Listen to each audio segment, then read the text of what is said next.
Il y a un vent d'ultralibéralisme ici dans cette majorité que je ne comprends pas. C'est de l'opportunisme pur, c'est une proximité avec les fonds d'investissement, avec une conception d'économie qui est avant tout financière et de court terme. Et ça, nous, LR, nous ne le partageons pas.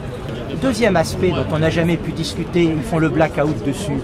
Aujourd'hui, vous avez 49% d'actionnaires minoritaires privés, y compris d'ailleurs des actionnaires comme tous les Français, puisque ADP est coté en bourse. Il va falloir les indemniser. Combien ça coûte les indemniser au titre des flux financiers ultérieurs aux 70 ans de concession? On me dit ici ou là, mais c'est le secret, pratiquement le secret défense, que ça représente plus d'1 milliard d'euros. Bon, donc le dossier ne tient pas la route du point de vue financier. Moi, je connais un peu ces sujets-là, mais je n'ai jamais vu un dossier aussi maltraité.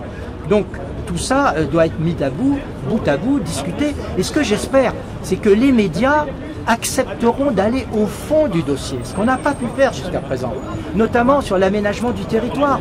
Regardez ce qui s'est passé à Heathrow. Quand Heathrow, c'est le seul grande infrastructure aéroportuaire qui a été privatisée, il y avait une cinquantaine même de lignes intérieures, Manchester, Liverpool, Glasgow, qui étaient desservies. Il y en a aujourd'hui plus que 10. Et nous, parce que tout simplement, le gestionnaire privé, comme l'a très bien dit Xavier Huillard, le patron de Vinci qui vient de reprendre Gatwick, qu'est-ce qu'il a dit?